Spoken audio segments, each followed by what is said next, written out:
coche que estoy chequeando la movida. Hi, welcome to laMovida. Nando V Movies, in collaboration with a lot of my favorite YouTube channels, started a project called One X-Cellent Scene, with an open invitation for all of us to talk about our favorite X-media moment. And when I saw this project, I immediately thought of a particular shot from a particular movie. From the thumbnail and the title, you probably gather what that is, but maybe not the why. And the why is because this was a moment in a film that hit me in a very personal way. Alright, with that out of the way, let's talk about One X-Cellent Scene from Logan.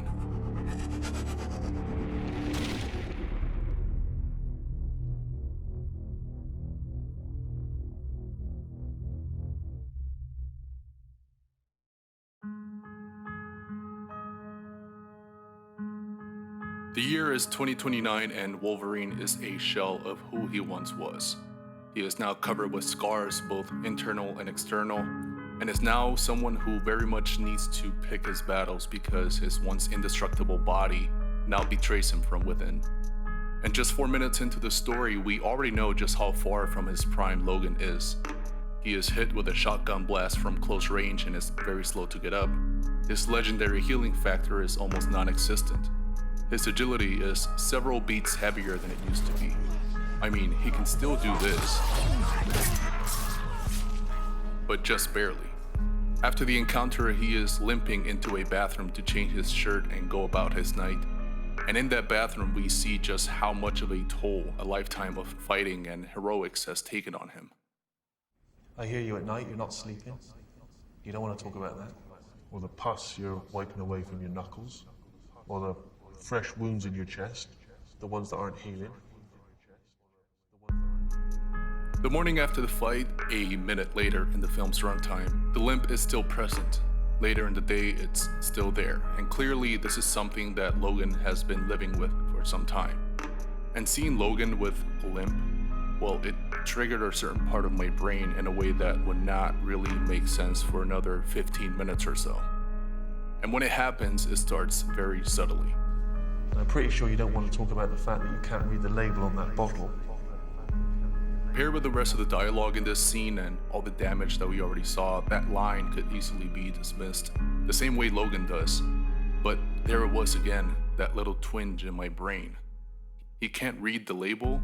Not doesn't, but can't?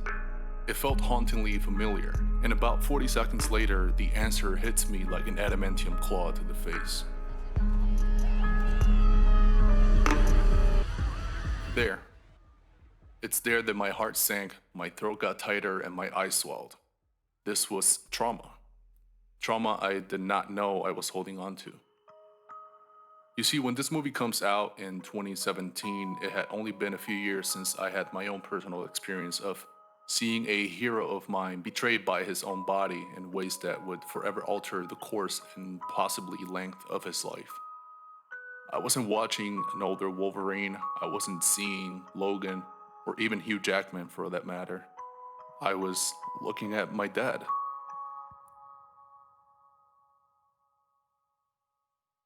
My dad is a diabetic, has been since before I was born, and for as long as I can remember, it was always more of a personality trait rather than something decisions were made around. And to be honest, how could we not see it that way?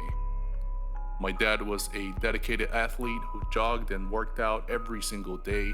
When I was a kid, he worked at a gym as a personal trainer and aerobics teacher and was even a bit of a local basketball legend in the community. All of these things I was lucky to see with my own eyes as his 20s became 30s, at which point he made his dream of becoming a police officer happen. Prior to 2013, my dad lived every day with love and passion and was the hardest working man I knew, even as he breezed past his 40s and stared down his imminent 50s with no fear and no retreat. For as long as I can remember, I never saw my diabetic dad. I saw Superman. But then a lifetime of questionable diets and unrelenting work ethic finally caught up to him. Months of operations, a couple of flat lines, and A leg amputation later, there he was, on a hospital bed, defeated and depressed. Those were months of sleepless nights, uncertain days, and a massive rewiring of my personal worldview. But believe it or not, just a couple of months later, he was back to walking again, and holy shit, Superman has a fake leg and a limp now, I guess. RoboCop, he now called himself.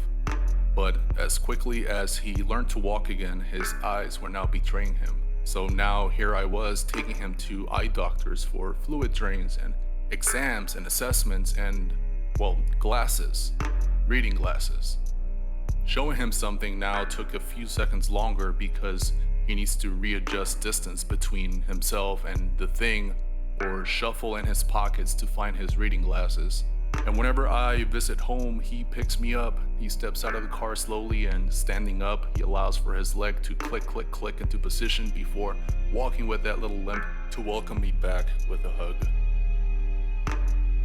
My dad is no longer Kal-El, he was now Old Man Logan, complete with not knowing when to quit, a limp in his step, and reading glasses when he looks at his phone. Needless to say, this made the film play very differently for me from that point on. And it happens a couple of times more, and every single time, I get that visual. And I'm not sure why, of all things, seeing Logan with reading glasses hit so hard.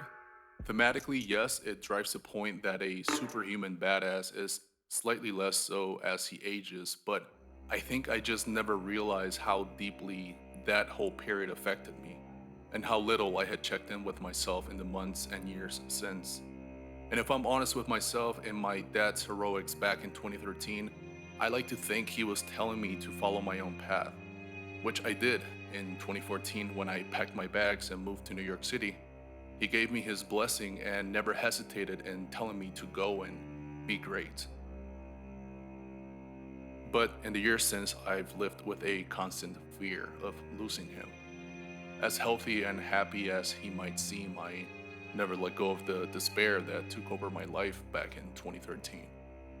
And when fucking Wolverine suddenly pulls out some flimsy reading glasses with the tag still on them, that dread, that pain and love and sadness came rushing to the surface in a way that I never saw coming. And here was a big and bright screen that I could not look away from, showing me exactly what I avoided thinking about ever since I left home.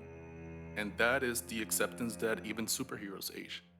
Their bodies will break down, their gifts will betray them, and in the end, there is one battle that not even the bicentennial Wolverine could beat. And while my father may have escaped death once, there will come a day where that will no longer be the case.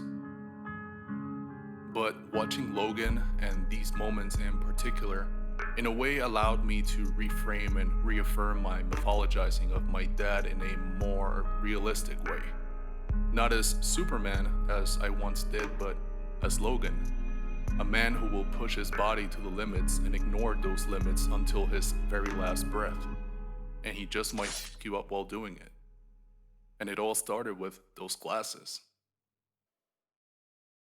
By the end credits, there are many lessons to take from Logan. But for me, the biggest takeaway here was the indiscriminate and unforgiving nature of time. And time is how we ultimately measure legacy. For Logan, legacy is a concept he abandoned a long time ago.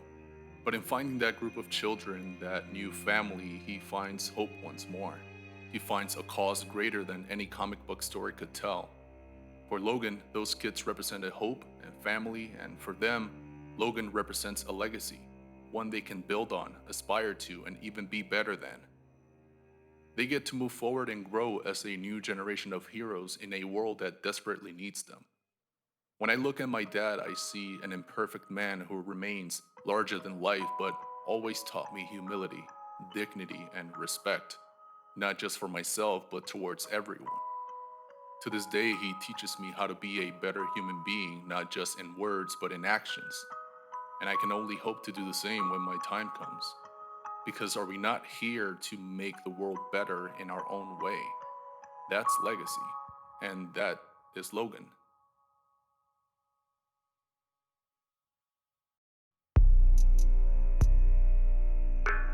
Before I leave you, I would like to thank Nando V Movies for bringing this project to life. Like I mentioned at the start of the video, a lot of my favorite YouTubers are also part of this project, and it's an open invitation for all of us to be a part of it. And hey, at least for one video, I would like to pretend that I am also one of my favorite YouTubers. And if you like this video, make sure you hit the thumbs up and consider subscribing. There are more video essays coming, a lot of new interesting ideas, and there's even a brand new short film you can watch right now, so check that out.